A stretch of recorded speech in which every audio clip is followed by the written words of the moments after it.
हमने पढ़ा था रेलवे बोर्ड का संगठन। आज हम पढ़ेंगे रेलवे बोर्ड की कार्य प्रणाली।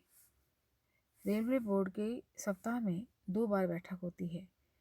किसी भी महत्वपूर्ण मुद्दे पर विचार करने के लिए ये बैठक 2 से अधिक बार भी हो सकती है। इस बैठक को चेयरमैन के द्वारा आमंत्रित किया जाता है और वही उसकी अध्यक्षता करता है। बैठक की कार्यसूची चेयरमैन के द्वारा बोर्ड के सदस्यों के सुझावों को ध्यान में रखते हुए बनाई जाती है। जिन मुद्दों पर विचार विमर्श किया जाता है उनसे संबंधित टिप्पणियां तैयार करके बोर्ड का सचिव कार्यसूची को सदस्यों को भेज देता है और प्रत्येक बैठक की कार्रवाई को लेखबद्ध किया जाता है। बैठकों में लिए गए निर्णयों की स्वीकृति के बाद उनका सार एक संबंधित फाइल में रखा जाता है और एक संबंधित निदेशक को भेज दिया जाता है। जब भी आवश्यकता होती है पूरे रेलवे बोर्ड की रेल मंत्री के साथ बैठक भी आयोजित की जा सकती है। मंत्री के द्वारा प्रस्तुत नीति संबंधी मसलों पर भी ऐसी बैठकों में विचार किया जाता है और निर्णय लिए जाते हैं। सभी नीति संबंधी महत्वपूर्ण मसले बोर्ड के चेयरमैन के माध्यम से मंत्री के सम्मुख प्रस्तुत किए जाते हैं। बोर्ड के सदस्यों में आंतरिक समन्वय स्थापित करने के लिए बोर्ड का चेयरमैन ही उत्तरदायी है। वह रेल मंत्रालय का प्रशासनिक अध्यक्ष भी होता है और प्रशासनिक मामलों में नीति संबंधी निर्णय लेने में सरकार को सहायता प्रदान करता है।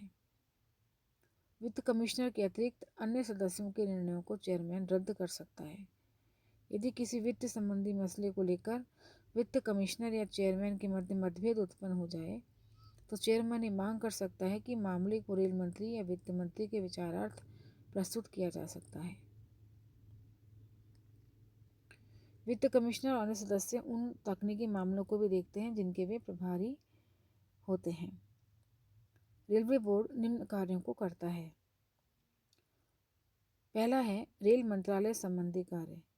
रेलवे प्रशासन में रेलवे बोर्ड सबसे शिखर की संस्था है और यह रेल मंत्रालय संबंधी कार्यों को करती है। एक संयुक्त निकाय के रूप में समस्त नीति संबंधी मामलों में यह बोर्ड रेल मंत्री को अपना परामर्श देता है। नीति के निर्माण और रेल मंत्रालय के कार्यों का योजना आयोग और अन्य मंत्रालयों के साथ समन्वय और सहयोग भी करता है। रेलवे बोर्ड के सदस्य व्यक्तिगत रूप से सीधे ही रेल मंत्री के सम्मुख स्तर पर आवश्यक निर्देश प्राप्त कर लेते हैं। दूसरा है प्रशासनिक कार्य। रेलवे बोर्ड रेल प्रशासन के शिखर के पद पर प्रशासनिक संस्था है। यह क्षेत्रीय रेलों के अधीक्षण समन्वय का कार्य करता है। रेल व्यवस्था के विकास और रेल से संबंधित नई योजनाओं का क्रियान्वयन भी रेलवे बोर्ड ही करता है। तीसरा रेल बजट संबंधी कार्य भी यह रेलवे बोर्ड करता है और इसका महत्वपूर्ण भूमिका निर्वाह करता है। बोर्ड ही रेलवे का वार्षिक बजट तैयार करता है जिसे रेल मंत्री संसद के दोनों सदनों के सम्मुख प्रस्तुत करता है। चूँकि रेलवे वित्त केंद्रीय सरकार के सामान्य वित्त से पृथक है इसलिए रेलवे बजट अलग से पेश किया जाता है, परंतु वर्तमान में रेलवे बजट को भी सामान्य बजट के साथ जोड़ दिया गया है। रेल कार्मिकों संबंधी कार्य भी करने के लिए रेलवे भारत सरकार का सबसे बड़ा कार्मिक नियोजक विभाग है।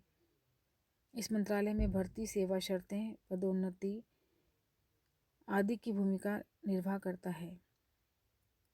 कार्मिकों के चयन के लिए रेलवे के लिए अपना एक अलग से रेलवे बोर्ड है। इसकी विशेषताएं हैं कि यह एक सामूहिक निकाय है। बोर्ड का प्रत्येक सदस्य कार्यात्मक है और उसका दायित्व है कि वे प्रत्येक प्रश्न और समस्या पर विचार करें। रेलवे बोर्ड में लाइन और स्टाफ कार्यों का सामंजस्य कर दिया गया है। बोर्ड एक विशेषज्ञों की संस्था है जिसके अधिकांश सदस्य इंजीनियर्स हैं। बोर्ड के अध्यक्ष को व्यापक अधिकार दिए गए हैं। संपूर्ण रेलवे प्रशासन में समन्वय और देखभाल का दायित्व भी उसी का है। बोर्ड भारत सरकार के मंत्रालय के रूप में कार्य करता है और इस हैसियत से वह केंद्रीय सरकार की समस्त शक्तियों का प्रयोग करता है। वह नीति संबंधी मामलों में बोर्ड एक सामूहिक निकाय के रूप में भी कार्य करता है। इस प्रकार रेल भारत का सबसे विशाल एक सार्वजनिक उपक्रम है जिसके संचालन का दायित्व रेलवे बोर्ड के कंधों पर है। संक्षेप में रेलवे बोर्ड ही वह सर्वोच्च सत्ता है जो रेलों की प्रशासनिक देखभाल और उनका निर्देशन करती है।